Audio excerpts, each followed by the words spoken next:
mà ngày nâng cứ nhôm bộ bạc không ca nhâm mòn à tật ha nhâm ai dân nó đằng ha mọt hai chữ kia mòn ơi gì tao bạc chặt ha lại tụt mày chốt mẹ bờ chân chân ấy à ta tôi bộ bạc nhâmอย่างណាក៏ប្រឹងញ៉ាំដែរប្រូអីគាត់តារបស់ដែលខ្ញុំចូលចិត្តហ៎លាយទឹកម្រេចហើយខ្ញុំមកញ៉ាំជាមួយនឹងពងមាន់អាំង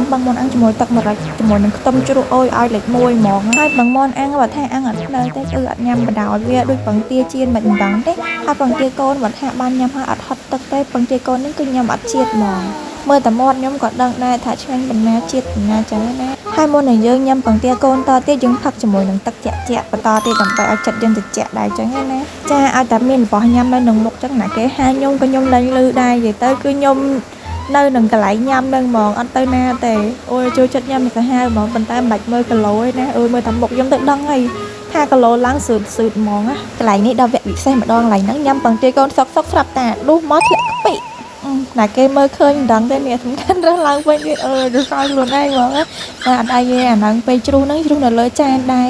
ហើយពងទាកូនកន្លែងគាត់គឺអែមហ្មងមិនតូចមិនធំនិយាយទៅគឺល្មមហ្មងបើថារសជាតិវិញអូយនិយាយមកដាក់ជាមួយនឹងខ្ទឹមជ្រក់ម្រេចហើយនឹងគ្រឿងជីរបស់គេហ្នឹងឆ្ងាញ់អស់តោះចាកន្លែងនេះឃើញតែលើកសាច់គោអាំងចឹងឯណាប៉ុន្តែញ៉ាំអត់បានច្រើនទេបានមួយម៉ាត់ឲ្យគត់មួយដុំឲ្យគត់ព្រោះអីញ៉ាំអត់កើតឈឺស្គៀមហ្មងហើយនំប៉័ងអាំងប័រមិញខ្ញុំប្រឹងញ៉ាំណាព្រោះអីខ្ញុំចូលចិត្តអាំងប័រឈ្ងុយ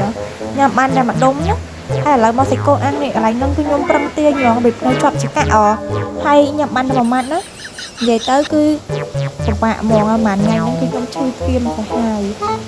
នេះខ្ញុំមើលអូខ្ញុំថាគាត់អញឡើងហ្នឹងខ្ញុំប្រឹងយកណាញ៉ាំអត់បានទេតែចូលចិត្តឈឺស្គៀមប៉ុណ្ណឹងឯងប៉ុន្តែមកអត់តនេសោះ finally ចុងក្រោយនៅសល់តែនំប៉័ងម្ដុំពងទាកូនមកក្របនិយាយទៅគឺដាក់អត់អស់ទេម្នាក់គឺអ៊ូលហ្មងនិយាយទៅគឺទើបដោយ